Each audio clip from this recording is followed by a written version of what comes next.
தோழிகளே, நீங்க பிறந்ததிலிருந்து இல்ல. அது உங்களுக்கு ஞாபகம் இருக்காது. உங்களுக்கு விவரம் தெரிஞ்சதிலிருந்து உங்க பெற்றோர் உங்களுக்கு செஞ்ச நல்ல விஷயங்கள் எல்லாம் நெனச்சு பாருங்க. எத்தன உங்களால விரல் விட்டு கூட எண்ணவே முடியாது. உண்ண உணவு, உடுக்க உடை, இருக்க இடம்னு உங்க அடிப்படை தேவைகள கவனிச்சுக்கிட்டாங்க. அப்புறம் ஸ்கூலு, காலேஜ்ல சேர்த்து விட்டாங்க. இதுக்கும் மேல நம்ம கேட்ட பல விஷயங்கள நம்மளுக்கு வாங்கி குடுத்துருக்காங்க. நமக்காக அவங்க சொல்லியும், சொல்லாமலும் செஞ்ச தியாகங்கள் எத்தன? நமக்காக அவங்க பட்ட அவமானங்கள், வேதனைகள் எத்தன? நம்ம சந்தோஷத்துக்கு தான் அவங்க முன்னுரிமை குடுத்தாங்க. இப்படிப்பட்ட பெற்றோர நம்ம எப்படி வச்சிருக்கோம்? அவங்கள நம்ம எப்படி ட்ரீட் பண்றோம்? பதில யோசிச்சுக்கிட்டே நிகழ்ச்சிய பாருங்க. எனக்கு 83 வயசு ஆகுது. உங்களுக்கு 85 வயசு ஆகுது. ஆனாலும் நாம தான் இன்னும் நம்ம வேலையை செய்ய வேண்டியிருக்கு. முத்து முத்தா 2 பையன் ஒரு பொண்ணுன்னு 3 பிள்ளைல பெத்தோம். ஒன்றாவது நம்ம வயசு காலத்தில் நம்மளை எட்டி பார்க்குதா? நம்ம கடமைகளை நாம் செய்கிறதுக்கு ஆண்டவர் நமக்கு பலனை கொடுத்துருக்காரு. அதுக்காக நாம் நன்றியுள்ளவங்களாக இருக்கணும். நான் ஆண்டவர்கிட்ட வேண்டுறதெல்லாம் கடைசி வரைக்கும் நான் என் கடமைகளை செய்யணும், படுக்கையில் படுத்துடக்கூடாது. இதுதான். நாம் படுத்தா யார் நம்மளை பாப்பா? மூத்தவனுக்கு 2வது பையனை படிக்க வச்ச அளவுக்கு இவனை படிக்க வைக்கலேன்னு நம்ம மேலே கோபம். கல்யாணம் ஆன உடனே ஒரேடியாக நம்மளை கத்தரிச்சிட்டு போயிட்டான். அவனுக்கு படிப்பு வரல, அதான் ஒரு கடையில் ஒரு மெக்கானிக்காக சேர்த்து விட்டேன். படிக்க வேணாம், கடைக்கு போன்னு சொன்ன உடனே சந்தோஷமாக தான் போனான். தம்பி படித்து முடித்ததும் நல்ல வேலைக்கு வந்ததும் 10 வருஷம் கழித்து என்னை ஏன் படிக்க வைக்கலன்னு கேட்கான். இது என்ன நியாயமோ எனக்கு தெரியல. சரி, சின்னவனை படிக்க வச்சவன் அவனாவது நம்மக்கிட்ட வந்து போயிருக்கானா? அவனும் தலை காட்ட மாட்டேங்கிறான். நீ உன் நகையை மூத்தவனுக்கு கொடுத்தது இவனுக்கு பொறுக்கலை. இவன் நல்ல வேலையில் இருக்கான், மூத்தவன் கஷ்டப்படுறானே, அவனை நாம் படிக்கவும் வைக்கலையேன்னு அவனுக்கு நகையை கொடுத்து உதவணும். அதுக்கு இந்த பயலுக்கு கோபம் பொத்துக்கிட்டு வருது. நாம் என்ன செய்ய? பொம்பளை பிள்ளையாவது அம்மா அப்பான்னு அனுசரணையாக இருப்பான்னு நினச்சேன். அவளும்ல பாராமுகமாக இருக்கா. வீட்டு பக்கம் எட்டி பார்க்க மாட்டேங்கால. அவளுக்கு நாம் 2 பிரசவம் பார்த்தாச்சு. அதுக்கு மேலே என்ன பண்ண? எப்போ பார்த்தாலும் எனக்கு சேலையை வாங்கித்தா, பிள்ளைக்கு சங்கிலியை பண்ணி போடு, என் மாப்பிள்ளைக்கு மோதிரம் போடுன்னு நச்சரிச்சுக்கிட்டே இருந்தா நாம் என்ன பண்ண? நான் காய்கறி வியாபாரம் பார்த்தேன், நீ இட்லி மாவு அரைச்சி விற்ற, இட்லியும் அவிச்சு கொடுப்ப. இதில் எவ்வளவு காசு பார்த்துட முடியும்? இன்றைக்கும் ரேஷன் கடை அரிசியில் தான் நம்ம வாழ்க்கை ஓடிக்கிட்டு இருக்குது. ஏதோ கஞ்சியை காய்ச்சி குடித்து ஓட்டிக்கிட்டு இருக்கோம். இதில் இவளுக்கு என்னத்தை பண்ண? அவள் புருஷனுடைய அண்ணன் பொண்டாட்டி நகையை போட்டு மினுக்குதாளாம். எங்கள் அம்மா வீட்டில் அதை கொடுத்தாங்க, இதை போட்டு விட்டாங்கன்னு பீத்துவாளாம். அது இவளுக்கு பொறுக்கலை. நம்மக்கிட்ட வந்து பாயறா. நாம் என்ன செய்ய? சரி, இந்த கதையே பேசி பேசி என்ன பண்ண? நெஞ்சு வலிக்குதுன்னு சொன்னீங்களே, எப்படி இருக்குது? இப்போ பரவாயில்ல, ஆனால் சோர்வாக இருக்கு. நான் படுக்கேன். சரி, படுங்க. பக்கத்து வீட்டு பூமாரி மகா சீமையிலேருந்து வந்திருக்கா. நான் ஒரு 8 பார்த்துட்டு வந்துடுறேனே. எங்கேயும் தடக்கி விழுந்துடாத, பார்த்து மெதுவாக போ.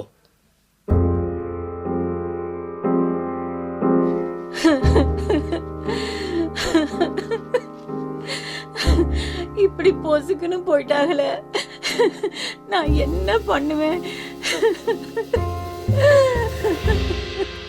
பாட்டி, தாத்தா போய் 24 மணி நேரம் ஆயிட்டு. நம்ம இவ்வளோ நேரம் காத்துக்கிட்டு இருக்கோம். உங்கள் பிள்ளைங்க ஒன்று கூட வரலையே. இன்னும் எவ்வளோ நேரம் தான் காத்திருக்க? 3 பிள்ளைகளுக்கும் ஃபோனை போட்டு சொல்லியாச்சு. அப்படியான்னு கேட்டுட்டு வச்சிட்டாங்க. வர்றேன்னு சொல்லலை, வரலன்னு சொல்லலை. என்ன பாட்டி செய்கிறது? என் மூத்த பையன்கிட்ட வேணா நான் பேசுகிறேன்.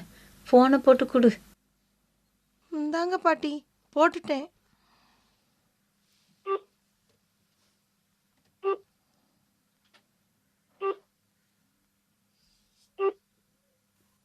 The number you are calling is either switched off or not reachable at the moment.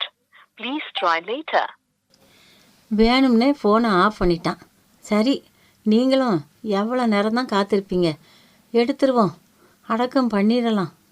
இப்படி கல்லஞ்சம் படைச்ச பிள்ளைகளை நான் பார்த்ததே இல்லை.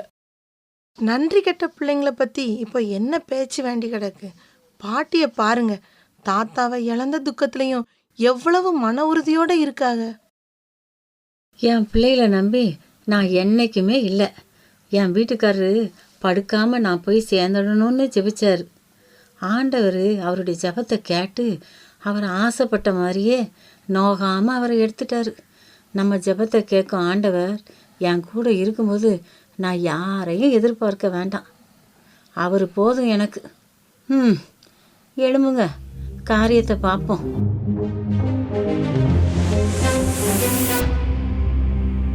வணக்கம் தோழிகளே. இந்த கதையை பார்த்ததும் இப்படியும் பிள்ளைங்க இருப்பாங்களான்னு உங்களுக்கு தோணும். இது ஒரு உண்மை கதைன்னு சொன்னால் நீங்கள் நம்புவீங்களா? ஆமாங்க, இது உண்மையாக நடந்த நிகழ்ச்சி. அதுவும் ஒரு கிறிஸ்தவ குடும்பத்தில் நடந்த நிகழ்ச்சி. கொஞ்சம் மெருகேற்றி கற்பனை வளத்தோட ப்ரெசன்ட் பண்ணியிருக்கிறோம். அந்த பெரியவர் இறந்தது உண்மை. 3 பிள்ளைங்களில் ஒருத்தர் கூட அவருடைய அடக்கத்துக்கு வராதது உண்மை. தனி ஆளாக அந்த மூதாட்டி பக்கத்து வீட்டுக்காரங்க துணையோட இறுதி சடங்கை செய்தது நிஜம். நம்மை பெற்று வளர்த்து படிக்க வச்சு வேலையில் அமர்த்தி திருமணம் செஞ்சு வைக்கிற வரைக்கும் எத்தனை பாடுகளை நம் பெற்றோர் அனுபவிச்சிருப்பாங்க. ஏதோ சில குறைகள் இருக்கலாம், மன வருத்தம் இருக்கலாம். அதுக்காக தந்தையின் சாவுக்கு கூட வரப்பிடிக்காத பிள்ளைகளை நினச்சி பார்க்கும்போது நெஞ்சம் குமுறுது. நாம் கடைசி காலத்தில் இருக்கிறோம், வேற என்ன சொல்ல. இன்னைக்கு இதை பற்றி பேச நம்மிடையே டாக்டர் எஸ்தர் சாம் வந்திருக்கிறாங்க. வணக்கம் எஸ்தர். வணக்கம்க்கா. இன்னைக்கு ஒரு முக்கியமான ஒரு கருத்தை பற்றி நம்ம பேசுகிறதுக்காக வந்திருக்கிறோம். பிள்ளை மனம் கல், பெத்த மனம் பித்துன்னு சொல்லுவாங்க. இந்த காரியத்தில் 2 சாராரான மக்கள் இருக்கிறாங்க. ஒருத்தர் பெற்றோர், ஒருத்தர் பிள்ளைகள். இவங்களுக்கு இடையிலான சில வாக்குவாதங்கள், பிரச்சனைகள், தீர்க்கப்படாத சில மனஸ்தாபங்கள். இது பெத்த பிள்ளையவே யாரோ ஒரு அந்நியர் மாதிரி மாறுற ஒரு விஷயத்த இந்த கதையில் பார்க்குறோம், உலகத்துலேயும் நடக்கிறத பார்க்குறோம். இதை எப்படி கர்த்தரோட பிள்ளைகளாகவோ நாம் எப்படி ஒரு மனசாட்சிக்கு விரோதம் இல்லாமல் நாம் இதை எப்படி நம்ம இது பண்ணலான்னு பார்க்கணும்னா, முதலாவதாக பெற்றோருக்கு நம்ம சில காரியங்களை நாம் சொல்லணும். பெற்றோராகிய வயதான பெற்றோர்கள் அவங்க என்ன பண்ணுறாங்க, அவங்களுடைய முழு நம்பிக்கையையும் முழு அன்பு எல்லாத்தையும் பிள்ளைகளை வச்சு தான். அவங்களுடைய ஒர்த்தே, அவங்களுடைய எக்ஸிஸ்டன்ஸ், அவங்க வாழ்கிறதே பிள்ளைகளுக்காக அப்படின்ற மாதிரி. அதற்கு முன்பதாக எப்படி இருந்தாங்கன்னு தெரியாது, ஆனால் வயது ஆக ஆக அவங்களும் ஒரு குழந்தையை போல மாறி விடுகிறார்கள். அவங்க பிள்ளைங்களை நம்பி தான் எல்லாமே. பிள்ளைங்க ரொம்ப நல்லா இருந்தாங்கன்னா சந்தோஷமாக இருக்கிறாங்க. பிள்ளைங்களுக்கு ஏதாச்சும் ஒன்றுன்னா அவங்க ரொம்ப சோர்வடைஞ்சிடறாங்க. இப்படி பிள்ளைகளை நம்பியே பிள்ளைகளை சார்ந்தே வாழ ஆரம்பித்து விடுகிறார்கள். ஆனால் அப்படி இருக்கக்கூடாது. அவங்களுடைய இது கடவுளை சார்ந்து வாழ கற்றுக்கொள்ள வேண்டும். பிள்ளைங்க பேசினாலும் ஒரு நாள் பேச முடியும், ஒரு நாள் பேச முடியாது. அவங்க குடும்பத்தில் எப்படி இருக்கோ, பக்கத்தில் இருந்தாலும் சரி, தூரத்தில் இருந்தாலும் சரி, பிள்ளைகளை பேசுவாங்க. ஆனால் பிள்ளைகளுக்காக நம்ம பேச வரமோ சில விஷயங்களை நம்ம பேசுவோம். ஆனால் பெற்றோர் பிள்ளைகளிடத்துலேருந்து ரொம்ப எதிர்பார்த்து இருக்கவே கூடாது. எதிர்பார்ப்பு தேவனிடத்தில் இருக்கணும். நாம் கர்த்தருக்காக காத்திருக்கணும். அவங்க பிள்ளைங்களை குறித்து சில மனஸ்தாபங்கள் இருந்தால் கூட அதை அக்செப்ட் பண்ணி அதை தேவனுடைய சமூகத்தில் போய் அதை வெட்கப்படாமல் சொல்லி அழுது தீர்க்கணும். சில பெற்றோர்கள் என்ன பண்ணுறாங்க, என் பிள்ளை இப்படி பண்ணிட்டான்னு சொல்லி அதை மனசுக்குள்ளே வச்சு வச்சு வச்சு அந்த கசப்பு உணர்வு, அந்த வெறுமை, அந்த விரக்தி அவங்களுடைய சரீரத்தில் வேறு மாதிரி நோயாக மாறி விடுகிறது. இது சிலவங்களாம் பார்த்தா டக்குன்னு அவங்க ரொம்ப ஏஜான மாதிரி தெரியும், திடீர்னு நல்லா இருந்துகிட்டே இருக்கிற மாதிரி தெரியும். சில நோய்கள் அவங்களுடைய உடம்புல தாக்குறத பார்க்குறோம். சிலவங்களுக்கு மனதளவுலேயும் அது பாதிப்பை கொண்டு வரதாக. இதுக்கெல்லாமே காரணம் என்னென்னா, அதற்கு சில காரியங்கள் இருக்கும். பின்னில் ஒரு காரியம் இருக்கும், பிள்ளைங்களை வச்சு இருக்கும். அப்போ பிள்ளைகளை சார்ந்து அவங்க அப்படி இருக்கக்கூடாதுன்னு நம்ம சொல்கிறோம். ஆனால் அப்படி இருக்கிற பெற்றோர்கள் தான் இன்றைக்கி நிறைய பேர் இருக்கிறாங்க. ஆனால் அப்படி இருக்கக்கூடாது. கிறிஸ்து தான் நமக்கு முதல். பிள்ளைகளை நம்பி அவங்க வந்தாங்க, பிள்ளைங்க வந்து கடவுள் தான் நம்பி தான் இந்த உலகத்துக்கு வந்திருக்கிறாங்க. அப்படி இருக்கணும் முதலாவதாக. இரண்டாவதாக கர்த்தருடைய சமூகத்துல பைபிளே சொல்லப்பட்டிருக்குது. கடைசி காலத்துல எல்லாரும் எப்படி இருப்பாங்க? தற்பிரியராயும், சுகபோக பிரியராயும், தாய் தகப்பன் மாதிரி அடிக்கிறவங்களாயும் இப்படிதான் இருப்பாங்கன்னு வேதமே சொல்லுது.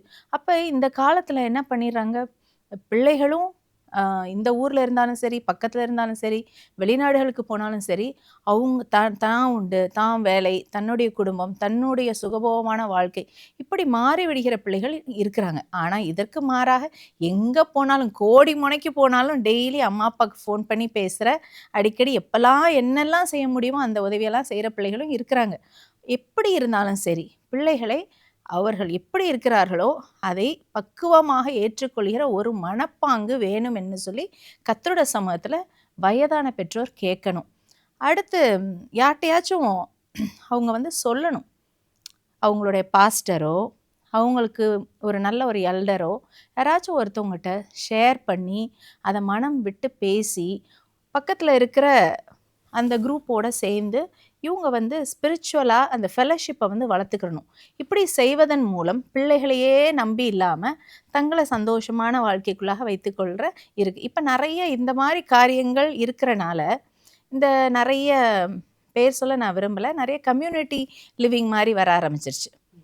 வயதானவங்க பெற்றோர்கள்லாம் சேர்ந்து இருக்கிற மாதிரி நிறைய வீடுகளும் அவங்களுக்கு அங்கே உள்ளேயே வந்து இந்த மாதிரி காரியங்களில் அவங்க ஈடுபடலாம். ஸ்போர்ட்ஸ் பண்ணலாம். என்ன பண்ணலாம்? உலக பிரகாரமாக பார்த்தோம்னா நம் தேவனுடைய சமூகத்தில் இருக்கிறோம், ரைட்டு. அப்புறம் நம்ம ஃபெலோஷிப் நமக்கு ரொம்ப முக்கியம். அதுவும் அடுத்ததாக நம்முடைய உடல் ரீதியாகவும் வயதான பெற்றோர்கள் தங்களை பார்த்து கொள்ள வேண்டும். எப்படின்னா டெய்லி மார்னிங் வாக்கிங் போகணும். வாக்கிங் போகிற இடத்துல ஒரு வாக்கிங் கிளப் மாதிரி இருந்துச்சா அங்கே 4 ஃப்ரெண்ட்ஸை பிடிச்சிக்கணும். அவங்களோட சேர்ந்து இத்தனை மணிக்கு நீ வரையா, நம்மலாம் சேர்ந்து வாக் பண்ணுவோம் அப்படின்னு சொல்லும்போது அந்த இடத்துல ஒரு மகிழ்ச்சி உண்டாகிறது, நட்பு உண்டாகிறது, ஒருத்தருக்கு ஒருத்தர் துணை வருகிறது. அந்த பேசும் பொழுதுமே அதில் ஒருத்தர் பேசும்பொழுது தன்னுடைய மன வருத்தங்களை அவர்கள் வெளிப்படுத்தும் போது அவர்கள் வந்து அந்த மன கசப்புலேருந்து வெளிவர முடிகிறது. இந்த கதையில் பார்த்தாலும் சரி, பேரண்ட்ஸ்க்கு வந்து அந்த என்ன இருக்கட்டும், அந்த ஃபியூனரலுக்கு கூட வர முடியாத அளவு பிள்ளைகள் இருக்கிறாங்க. அவ்வளோ ஒரு கசப்பு, அவ்வளோ ஒரு வெறுப்பு. அது வந்து ரொம்ப மோசம். அவங்க தான் பெற்றாங்க, என்ன தப்பு இருக்கட்டுமே. பிள்ளைகள் வந்து அவ்வளோ ஒரு கசப்பையும் வைராக்கியமும் வச்சிருக்கவே கூடாது. பைபிள் வசனம் கூட சொல்லுது, பிள்ளைகளே உங்கள் பெற்றோர் கர்த்தருக்குள் கீழ்ப்படியுங்கள். இது நியாயம். அப்போ கீழ்ப்படியலைன்னா பெற்றோருக்கு எத்தனை வயசானாலும் சரி அம்மா சொல் பேச்சை கேட்கணும். அதுக்குன்னு எப்படி கேட்கணுன்றது வந்து கர்த்தருடைய ஞானத்தை கேட்கணும். அப்போ அநியாயமான காரியங்களை நாம் செய்யக்கூடாது. அடுத்ததாக மன்னிக்க வேண்டும். இந்த இடத்துல பெற்றோருக்கு ரொம்ப மனசில் வருத்தம் இருக்கும். வயதான பெற்றோர்கள் பிள்ளைகள் ஏதோ தெரியாமல் செஞ்சுட்டாங்க, இல்லைன்னா அவங்களுடைய மகன் வந்து ஒருத்தவங்களை கல்யாணம் பண்ணனால செஞ்ச காரியமோ, இல்லைன்னா மகள் எல்லாம் ஃபுல்லாக செய்ய முடியாது, அம்மாக்கோ அப்பாக்கோ எல்லாம் செய்யணும்னு நினச்சா கூட அந்த வீட்டுக்காரர் அலோவ் பண்ண மாட்டாரா இருக்கும். அதனால அவங்களால செய்ய முடியாமல் இருக்கலாம். அப்போ என்ன பண்ணணும்? சரி, இவங்க இப்படி தான் இருக்கிறாங்கன்றத அக்செப்ட் பண்ணுறதுக்கான ஒரு இருதயம் வேணும். மன்னிக்கணும், விடுதலை பண்ணுங்கள், அப்பொழுது நீங்கள் விடுதலை பண்ணப்படுவீர்கள். அப்படி தேவன் உங்களுக்கு மன்னித்தது போல நீங்களும் ஒருவர் குற்றங்களை ஒருவருக்கு மன்னியுங்கள் தான் வேத வசனம் சொல்லுது. இப்போ கசப்பான எண்ணம், இப்படி அவன் என்னை பண்ணிட்டான் திருப்பி யூஸ்வலாகவே கொஞ்சம் வயசாயிடுச்சுன்னா அவங்க திருப்பி சொன்னதே சொல்லிட்டு இருப்பாங்க. வயதான பெற்றோர்களே அவங்க வந்து திருப்பி இந்த மாதிரி நடந்த ஒரு எதிர்மறையான ஒரு காரியத்தை திருப்பி சொல்லும்போது அது ரொம்ப இன்னும் அவங்களோட வாழ்க்கை கசப்பா. ஆனால் சொல்லணும், சொல்லி விட்டுறணும். அதுக்கப்புறம் என்ன பண்ணணும்? தேவனுடைய சமூகத்தில் போய் அந்த பிள்ளைக்காக ஜெபிக்கணும். பேர் சொல்லி, ஏன் பிள்ளை இப்படி செஞ்சிருச்சு, ஆண்டவரே மனம் திரும்புதலை கொடுங்க. ஒரு கல்லான ஒரு இருதயத்தை கூட நீங்கள் பஞ்சா மாற்ற உங்களால் முடியும். அதனால் உங்களை நம்புகிற இந்த காரியத்தில் நீங்கள் செய்யுங்கன்னு சொல்லி கேட்கும் பொழுது, நான் வயது மட்டும் உன்னை நான் தாங்குவேன், ஏந்துவேன், சுமப்பேன்னு சொல்கிறார்ல. எல்லா விதத்துலேயும் தேவன் நம்மை தாங்குகிற தேவனாக இருக்கிறார், நம்மை சுமக்கிற தேவனாக இருக்கிறார். நம்மளுடைய கவலைகளை அவர் மேலே வைத்து விடும்போது நம்ம கேர் பண்ணுற ஒரு தகப்பனாக அவர் இருக்கிறார்.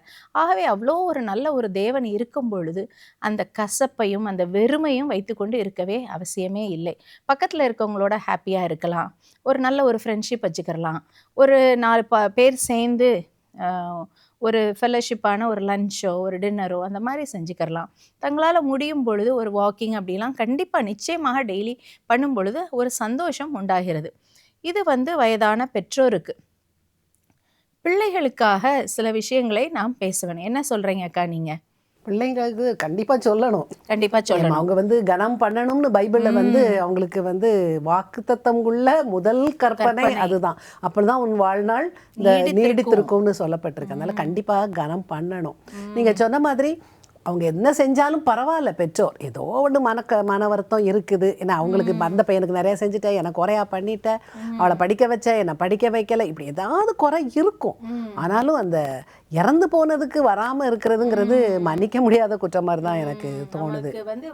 பெற்று வளர்த்து ஆளாக்கி படிக்க வச்சு ஒரு இவ்வளோ தூரம் நம்மளை பண்ணியிருக்கதே எவ்வளோ பெரிய விஷயம். அப்போ அவங்கள வயதான காலத்தில் சப்போர்ட் பண்ணணும். எப்படி சப்போர்ட் பண்ணணும்னா, அவங்கள்ட்ட டெய்லி தூரத்தில் இருந்தால் ஃபோன் போட்டு பேசணும். அவங்களிடத்துல அவங்கள திட்டாமல், அவங்க தப்பே பண்ணியிருந்தா கூட பெற்றோர் இவங்க பொறுமையாக கேட்க வேண்டும். அவங்க சொன்னதையே சொல்கிறாங்க, என்ன டெய்லி இதையே சொல்லிக்கிட்டே இருக்கீங்க, அப்படி சொல்லக்கூடாது. அவங்க பொறுமையாக சொல்கிறத பேஷண்ட் லிசனிங் தேவை வயதான பெற்றோருக்கு. நமக்கு அவங்களுக்கு தேவை நம்மளோட ப்ரெசன்ஸ் தான். ஒரு வீடியோ கால் பண்ணலாம், பக்கத்தில் இருந்தால் வாரத்துக்கு 3 முறையோ 4 முறையோ போய் பார்க்கலாம். இல்லைன்னா சில பெற்றோரை சேர்ந்து வச்சுக்கலாம். சிலவங்க சேர்ந்து வர்றதுக்கு அவங்க ஒத்துழைக்கலைன்னா சரி தனியாக இருந்தாலும் பக்கத்தில் இருந்தாலும் போய் பார்த்துக்கிறணும். நம்மளால் முடிந்த உதவிகளை செய்ய வேண்டும். அவங்க கேட்குறாங்களோ கேட்கலையோ, படிக்க வச்சுருக்காங்கன்றதுக்காக நம்மளால், அவங்க வசதியாக கூட இருக்கட்டுமே, பெற்றோர் நல்ல பென்ஷன் வாங்குறவங்களா இருக்கலாம், இல்லைன்னா நிறைய சொத்து சுகத்தோடு இருந்தால் கூட நம்மளால் முடிந்த பொருளாதார உதவிகளை, பண உதவிகளை நாம் அவங்களுக்கு கொடுக்கணும். பெற்றோர் ரொம்ப சந்தோஷப்படுவாங்க. ரொம்ப சந்தோஷப்படுவாங்க. ஒரு 100 ரூபா கொடுத்தா கூட அவ்வளோ சந்தோஷமா இருக்கும். இதுல எத்தனையோ தேவையுள்ள பெற்றோர் இருக்கிறாங்க. ஒரு ஒழுங்கா பென்ஷன் வராத பெற்றோர்கள் எத்தனையோ பேர் இருக்காங்க. இவங்க காசு அனுப்புவாங்களா அப்படின்னு பார்த்து எதிர்பார்த்து கொண்டு இருக்கிற பெற்றோர் இருக்கும் பொழுது இவங்க அவ்வளோ லக்ஸூரியஸாக இருப்பாங்க. எப்படி இப்படி மனசு வருதுன்னு எனக்கு பார்க்கும்போது உண்மையிலுமே கண்ணீர் தான் வருது. இந்த காலத்தில் ஒரு மனசாட்சி இல்லாமல், கர்த்தருக்கு பயப்படுகிற பயம் இல்லாமல் தாங்கள் சுகபோகமாய் வாழ்கிறார்கள். வயதான பெற்றோரை மறந்து விடுகிற பிள்ளைகள் எத்தனையோ பேர் இருக்கிறாங்க. இதெல்லாம் நிச்சயமாகவே இது தப்புக்கா. இந்த நிலை மாறணும்.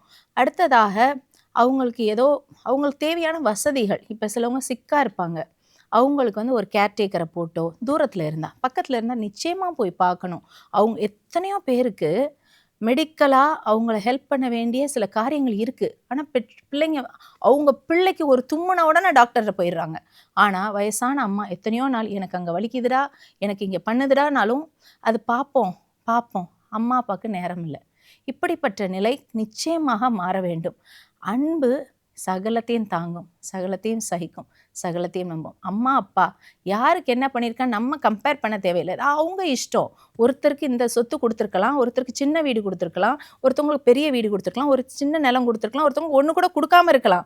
ஆனால் அவங்க வேற எதையோ செஞ்சுருப்பாங்க, நகை மூலமாக செஞ்சுருக்கலாம், வேற ஏதோ செஞ்சுருக்கலாம். அது கொடுக்குறது அவங்க இஷ்டம். அதை நம்ம கேட்குறதுக்கு அவசியமே கிடையாது. அவங்களோட இதுக்கு செய்யட்டும். அதே மாதிரி பெற்றோரை வயசான பிறவும் பைபிளில் வசனம் சொல்லுது, உன் தாய் முதிர் வயதாக இருக்கும்போது அவளை நீ அலட்சியம் பண்ணாத அப்படின்னு சொல்லி வசனம் சொல்லுது. அவங்க அலட்சியம் பண்ணாமல் அவர்களுக்கு முக்கியத்துவம் கொடுக்க வேண்டும். நம்மளுடைய எல்லா நல்ல காரியங்கள் நடக்கும்போதும் அவர்களை முதலாவதாக அவங்கள்ட்ட கேட்டு, அவங்கள்ட்ட கன்சல்ட் பண்ணி, அவங்க ஃப்ரீயாக இருக்க டைமில் அவங்கள வர வச்சு வீட்டில் இருக்க வைக்கணும். அதே மாதிரி எல்லா விதமான நிகழ்வுகளிலேயும் பெரியவர்களை நாம் அவங்கள இன்வால்வ் பண்ண வைக்கணும். நம்ம அதே மாதிரி அவங்களோட சேர்ந்து ஜெபிக்கணும். அதனால் இந்த மாதிரி காரியங்களை நாம் இந்த காலத்தில் இருக்கிற இளைய தலைமுறைகள், அவங்க வயதான பெற்றோர்களை நாம் எப்படி பார்க்கிறோம் என்பதை நம்முடைய பிள்ளைகள் பார்த்து நாமும் முதியவர்களாக மாறும் பொழுது அதே காரியங்களை அவர்கள் செய்வார்கள் என்பதை மறந்து விடாமல், what you so you will ரீப், நம்ம என்ன செய்கிறோமோ அது நமக்கு திரும்பி செய்யப்படும் என்பதை ஞாபகம் வச்சுனா கூட கர்த்தருக்கு பயந்து நாம் பெற்றோரை கனம் பண்ணுவோம், அவர்களை நேசிப்போம், அவர்களை பாதுகாப்போம். பெற்றோருக்கும் அறிவுரை கொடுத்துருக்கீங்க, பிள்ளைங்களுக்கும் அறிவுரை கொடுத்துருக்கீங்க. எங்கள் ஸ்டுடியோவுக்கு வந்ததுக்கு ரொம்ப தேங்க்ஸ். தேங்க்யூ அக்கா. தோழிகளே, நான் ஏற்கனவே சொன்ன மாதிரி இது உண்மை நிகழ்ச்சி. இந்த செய்தியை வாசித்ததும் என் கண் கலங்கிட்டது. ஆனால் இவ்வளவு துன்பத்தையும் தாங்கிய அந்த மூதாட்டியின் மன வலிமை என்னை நெகிழ வச்சது. இவ்வளவு கல் நெஞ்சம் படைச்ச பிள்ளைங்க கூட இருக்காங்களா அப்படின்னு என் மனசுக்குள்ள கேள்வி எழும்புச்சு. மனிதம் மட்டும் இல்லை, மனசாட்சியும் மறத்து விட்டதை தான் இது காட்டுது. குடும்ப உறவில் விரிசல் ஏற்படுறதைத்தான் நாம் இங்கே பார்க்குறோம். பெற்றோருக்கும் பிள்ளைங்களுக்கும் இடையில எத்தனையோ விஷயங்கள் இருக்கலாம். பணத்தகராறு இருக்கலாம், வேலை செய்கிறதுல பிரச்சனை வந்திருக்கலாம், கருத்து வேறுபாடுகள் இருக்கலாம், வாக்குவாதம் சண்டையாக மாறி இருந்திருக்கலாம். எதுவாகவும் இருக்கட்டுமே, இந்த உலகத்தில் நம்ம ஈன்றெடுத்த தந்தை இறந்த செய்தி அறிஞ்சும் பிள்ளைங்க பக்கத்திலே இருந்துக்கிட்டே வரலைங்கிறத நியாயப்படுத்தவே முடியாது. இது கொடூரம். இது ஒரு குடும்பத்தின் தனிப்பட்ட பிரச்சனைன்னு ஒதுக்கி வச்சிட முடியாது. இன்றைய சமூகத்தில் வயதான பெற்றோரை பிள்ளைங்க புறக்கணிக்கும் மனநிலையத்தான் இது எடுத்து காட்டுது. ஒரு அவசர செயற்கை உலகத்தில் நம்ம வாழ்ந்துக்கிட்டு இருக்கிறோம். மெஷின் மாதிரி ஓடிக்கிட்டு இருக்கிறோம். உணர்வுகளை வெளிப்படுத்தக்கூட நேரம் இல்லாத காலகட்டத்தில் நாம் இருக்கிறோம். கொஞ்சம் நின்று நிதானிப்போம். எதுக்கு நம்ம இப்படி ஓடுறோம்? எதை சாதிக்க இந்த ஓட்டம்? குழந்தைங்க காலையில் எழும்புறதுக்கு முன்னாலேயே வேலைக்கு போய், குழந்தைங்க ராத்திரி தூங்கினதுக்கு அப்புறம் வீடு வரும் தந்தைகள் எத்தனை பேரை நாம் பார்க்குறோம். வீட்டில் இருக்கிற தாய்மார்களும் சோஷியல் மீடியாவில் நேரத்தை தொலைச்சி குழந்தை வளர்ப்புக்கு முக்கியத்துவம் கொடுக்கறதில்ல. இந்த சூழ்நிலையில் குழந்தைங்க எப்படி வளருவாங்க? பாசம் அவங்களுக்கு எங்கே இருந்து வரும்? அன்பை நாடி வெளியில் ஓடுவாங்க. அதுக்கப்புறம் என் பிள்ளைக்கு என் மேலே பாசமே இல்லைன்னு சொல்லி அழுறதுல ஒரு பிரயோஜனமும் இல்லை. அதுக்காகத்தான் பெற்றோர் இறந்தா பிள்ளைங்க வர்றதில்லைன்னு நான் காரணம் சொல்லலை. எப்படிப்பட்ட பெற்றோராக இருந்தாலும் அவங்க இறந்துட்டா பிள்ளைங்க கண்டிப்பாக வரணும். அதுவும் பக்கத்து ஊர்களில் இருக்கிற பிள்ளைங்க கண்டிப்பாக வரணும். நான் என்ன சொல்ல வர்றேன்னா, பெற்றோரும் தங்களுடைய கடமையை ஒழுங்காக செய்யணும், பிள்ளைங்களும் தங்களுடைய கடமையை சரிவர செய்யணும். குடும்பம்னா என்னங்க? குடும்பங்கிறது ஒரு கூரையின் கீழே இருக்கும் வெறும் கட்டடம் இல்லை. அது அன்பு, அரவணைப்பு, பாசம், தியாகம், கடமையின் ஆலயம். பெற்றோர் தான் குழந்தையின் முதல் ஆசிரியர்கள். அவங்க குழந்தைக்கு எல்லாம் சொல்லி கொடுக்கணும். பெற்றோரை எப்படி கனம் பண்ணணும், பெரியவங்களை எப்படி மதிக்கணும், சக மனுஷங்க கிட்ட எப்படி கண்ணியமாய் பழகணும்னு எல்லாத்தையும் சிறு வயசுலேருந்தே சொல்லி கொடுக்கணும். நல்லொழுக்கங்களை கற்றுக் கொடுக்கணும். கடமைகளை, பொறுப்புகளை சொல்லி கொடுத்து வளர்க்கணும். பிள்ளைங்களோட நிறைய நேரம் செலவழிச்சா தான் இதெல்லாம் சொல்லி கொடுக்க முடியும். அவங்களோட சேர்ந்து வேதாகமம் வாசிக்கணும், தினமும் குடும்ப ஜெபம் பண்ணணும், வீட்டில் எல்லாரும் மனம் விட்டு பேசணும். அதே மாதிரி பிள்ளைங்களும் தங்களுடைய கடமைகளை மறந்துடக்கூடாது. நீங்கள் பிறந்த நாள்லேருந்து இன்னைக்கு வரைக்கும் அவங்க உங்களுக்கு என்னெல்லாம் செஞ்சுருக்காங்க கொஞ்சம் யோசிச்சு பாருங்க. எண்ணி முடியாது, சொல்லி முடியாது. அவங்க உங்களுக்காக செஞ்ச தியாகங்கள் எத்தனையோ. சொல்லி செஞ்சது சில, சொல்லாமல் செஞ்சது பல. அதுக்கெல்லாம் ஈடாக உங்களால் எதுவுமே செய்ய முடியாது. வயசு காலத்தில் அவங்கள பேணி பாதுகாக்கிறதும், அவங்கள தனிமைப்படுத்தாமல் இருக்கிறதும், அவங்க தேவைகளை கவனிக்கிறதும் பிள்ளைங்களுடைய அடிப்படை தார்மீக பொறுப்பு. தாயோ தந்தையோ உயிரிழக்கும் போது பிள்ளைங்க உடனே போகணும்.